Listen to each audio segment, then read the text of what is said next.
اعوذ باللہ من الشیطان الرجیم بسم اللہ الرحمن الرحیم۔ درس نظامی ہیلپ ڈیسک میں خوش آمدید۔ ایک چھوٹی سی ترکیب لے کے حاضر ہوئے ہیں۔ امید ہے کہ ترکیب بھی ہوگا، ترجمہ بھی ہوگا اور اس میں بڑی دلچسپ چیزیں بھی آپ کے لیے ہوں گی۔ دیکھیں کیا ترکیب ہے۔ یہ نور الاضاء کی ایک عبارت ہے، باب کا عنوان ہے۔ صاحب نور الاضاء نے یہ عنوان قائم کیا ہے۔ ترکیب کرنے کی طرف چلتے ہیں۔ ذہن میں یہ بات رہنی چاہیے کہ ترکیب کرنا آسان ہوتا ہے، اس میں کوئی پہاڑ نہیں توڑنے ہوتے، مشکل چیزیں نہیں استعمال ہوتی، آسان چیزیں ہی استعمال ہوتی ہیں، اور حل عبارت کے لیے ہمیں بنیادی نحو آ جائے کافی ہوتی ہے۔ ترکیب شروع کرتے ہیں تو پہلا اسٹیپ ہمارا یہ ہوتا ہے کہ ہم اس رخ پر چلنا شروع کرتے ہیں۔ اس رخ پر چلنے کا مطلب یہ ہے کہ ہم الفاظ کو آگے کی طرف فارمولاز میں جوڑنے کی کوشش کرتے ہیں۔ لفظ باب نکرہ ہے، ما معرفہ ہے، نکرہ پلس معرفہ کا فارمولا لگے تو یہ مرکب اضافی بنتا ہے، ہم اسے مضاف کہہ دیتے ہیں۔ ٹھیک ہے، یہ ما اس میں موصول، یہ بنیادی باتیں ہیں، سب کو پتا ہے۔ اچھا، پھر یلزم، یہ فعل ہے۔ جب بھی فعل آتا ہے تو فعل میں طالب العلم کو پورا صیغہ لکھنا بھی چاہیے، بتانا بھی چاہیے، یعنی صیغہ واحد مذکر غائب، فعل مضارع مثبت معروف، ثلاثی مجرد، صحیح، اسباب سامعہ۔ ٹھیک ہو گیا، یہ فعل ہے۔ الوفا، وفا مصدر ہے، پورا کرنا، وفا یفی سے، ضرب یضرب سے۔ با جار، ہا ضمیر مجرور، یہ جار مجرور مل کر اس مصدر کا ظرف لغو، مصدر اپنے ظرف لغو سے مل کر یہ بنے گا یلزم کا فاعل۔ یہ فعل اور فاعل دونوں ملیں گے تو یہ جملہ فعلیہ ہو جائے گا۔ یہ جملہ فعلیہ ہو کر اس موصول کا صلہ، یہ موصول صلہ مل کر اب کیا بنے گا؟ یہاں تھوڑی سی بات توجہ والی ہے، شاید آپ کے لیے نئی نہ ہو تو پہلے آئی ہوگی، آپ نے تھوڑی سی توجہ کرنی ہے تو یہ مزید آپ کے لیے نکھر جائے گی۔ نارملی یا عمومی طور پر ایسا ہوتا ہے کہ جب پیچھے کوئی موصول آتا ہے اور موصول کے بعد پھر من آ جاتا ہے تو یہ جو من ہوتا ہے یہ من بیانیہ کہلاتا ہے، من للتبیین، میات عامل وغیرہ میں اس کو یوں لکھا ہوتا ہے، یہ من بیانیہ ہوتا ہے۔ نارملی اس میں موصول کے بعد جب من آتا ہے تو وہ من بیانیہ ہوتا ہے۔ اچھا، من بیانیہ کی ترکیب کا ایک اپنا پیٹرن ہے۔ وہ پیٹرن کیا ہوتا ہے؟ ہوتا یہ ہے کہ موصول اپنے صلے سے مل کر یہ بنتا ہے مبین۔ کیا بنتا ہے؟ مبین۔ اور یہ جو من بیانیہ ہوتا ہے اس کے آگے سارا اس کا بیان ہوتا ہے۔ تو شارٹ کٹ میں سمجھا دوں آپ کو، یہ جو مبین ہوتا ہے یہ ذوالحال بنتا ہے، اور یہ جو بیان ہوتا ہے اس نے اس کا حال بننا ہوتا ہے، یعنی یہاں سے لے کر یہاں تک کی جو ہماری عبارت بنے گی یہ اس کا حال بنے گی، تو اس نے ذوالحال بننا ہے۔ سمجھ آ رہی ہے بات؟ یہ ذوالحال۔ آگے من جار، منظور مضاف، الصوم معطوف علیہ، واو عاطفہ، الصلاۃ معطوف، واو عاطفہ، نحو مضاف، ہما مضاف الیہ، مرکب اضافی ہو کر یہ معطوف دوسرا ثانی، معطوف علیہ اپنے دونوں معطوفات سے مل کر اس کا مضاف الیہ، مضاف اور مضاف الیہ مل کر مرکب اضافی، مضاف اور مضاف الیہ مل کر مرکب اضافی ہو کر اس کا مجرور۔ کرنا کچھ نہیں ہوتا، ساتھ ساتھ جوڑتے جانا ہے۔ پہلے آپ نے الگ سے پورا اس کو ہر لفظ کی پوزیشن ڈیسائیڈ کی، اب آپ جوڑ رہے ہیں۔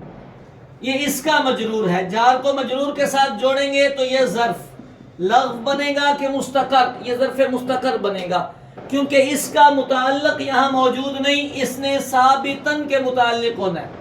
क्यों कि ये ज़ुल हाल है, इस जार मजरूर में आल बनना है तो ये साबितन के मुताल्लिक़ होगा। साबितन इसमें फ़ाइल, इसमें हुआ इसका फ़ाइल, और ये ज़र्फ़ मुस्तकर, ये सब मिल मिलाकर शिब जुमला इस्मिया। शिब जुमला इस्मिया होकर ये हाल, हाल अपने ज़ुल हाल से मिलेगा तो ये इस मुदाफ का मुदाफ इले, मुदाफ और मुदाफ इले मिलेंगे तो ये मुरक्कब इज़ाफ़ी, ये तरकीब मुरक्कब इज़ाफ़ी तैयार है। लेकिन जब भी तरकीब करते हैं तो हमेशा याद रखें, किताब में लफ्ज़ों में तो ये मुरक्कब इज़ाफ़ी लिखा है, इसे जुमला कंप्लीट करना होता है, आप इसे जुमला इस्मिया बनाएं। कैसे बनाएंगे?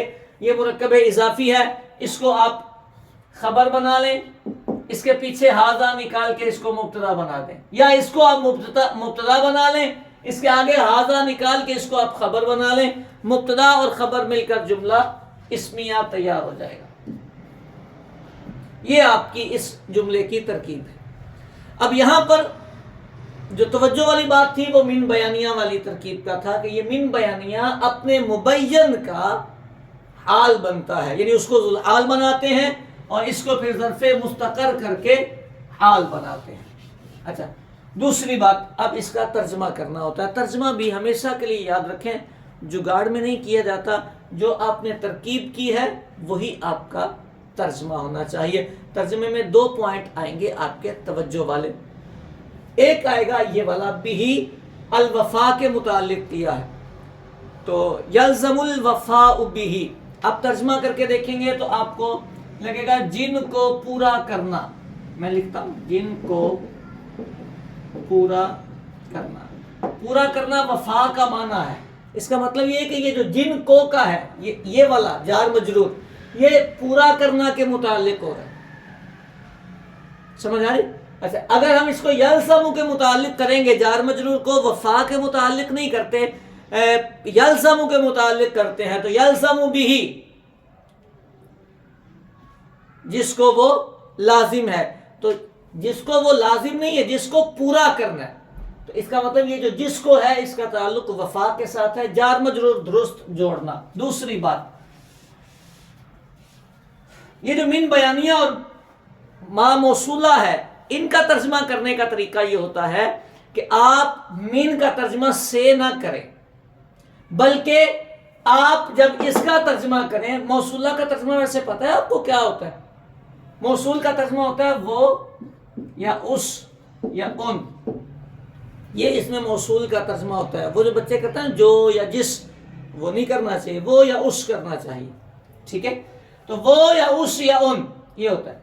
अब इसके साथ इसका तर्जमा स्किप कर दें, ना लगाएं, डायरेक्टली इसका मजरूर जोड़ दें इसके साथ, यानी उन नजर वाले रोजों, नजर वाले रोजों और नमाज वगैरह। ये क्या किया हमने?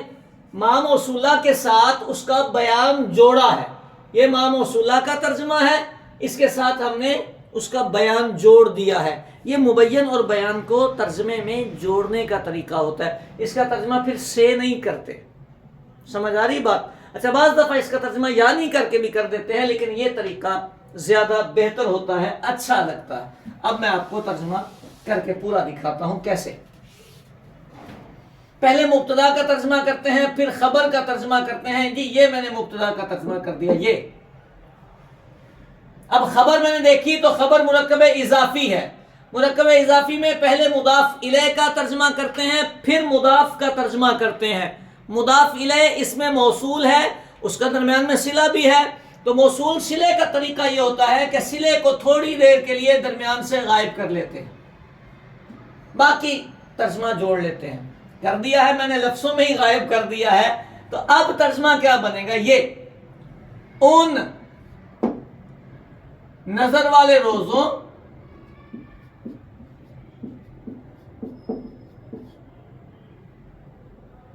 नमाज रोजों और नमाज वगैरह का बाब है। आप देख रहे हैं कोई फर्क तो नहीं आया हमारी तरकीब में, सिर्फ सिले को दरमियान से छोड़ा है, बाकी पूरे जुमले का तर्जुमा जैसी तरकीब है वैसा तर्जुमा हो रहा है। ये उन नजर वाले रोजे और नमाज वगैरह का बाब जुमला इस्मिया के तर्जुमे में आखिर में है आता है। ये हो गया हमारा मुकम्मल। अब सिले का तर्जुमा भी कर लेते हैं। सिला था यल्ज़मु अल वफ़ाउ बिही, इसका तर्जुमा है जिसको पूरा करना लाजिम है। पीछे उन है, जिन कर दें, जिनको पूरा करना लाजिम है। ये उन नजर वाले रोजों नमाज वगैरह का बाब है जिनको पूरा करना लाजिम है। उम्मीद है कि आपको पूरी बात समझ आ गई होगी। इसमें एक छोटी सी बात और, ये हमने तर्जमा किया है नजर वाले रोजे, हालांकि ये मुदाफ मुदाफ इलैह है, मंजूर सौम, लेकिन हमने इसको क्या किया, मुदाफ और मुदाफ इलैह मुरक्कब इजाफी बनाया। आपको पूछना चाहिए यहाँ पे कि काके की का तर्जमा क्यों नहीं आया। हाँ, जब इसमें फाइल या इसमें मफऊल अपने फाइल या नाइबुल फाइल की तरफ मुदाफ होते हैं तो फिर काके की का तर्जमा नहीं होता। ये देखिए मंजूर मुदाफ हो रहा है और इसका नाइबुल फाइल है अस्सौम, इसीलिए इसका तर्जमा करते हैं वाले के साथ, यानी नजर वाले रोजे, नजर वाले रोजे ये तर्जमा करते हैं। कब? जब इसमें फाइल या इसमें मफऊल अपने फाइल या नाइबुल फाइल की तरफ मुदाफ होते हैं तो तरकीब में तो वो मुरक्कब इजाफी बनता है, असल में वो शिब जुमला होता है, तो उसका फिर वाले वाला तर्जमा किया जा रहा होता है। इसीलिए हमने कहा है नजर वाले रोजों नमाज वगैरह का बाब। उम्मीद है दिलचस्प रहा होगा, कई सारी अहम बातें आपके पल्ले पड़ी होंगी। दीजिए इजाजत, नए सबक के साथ फिर हाजिर खिदमत होंगे। फी अमानिल्लाह।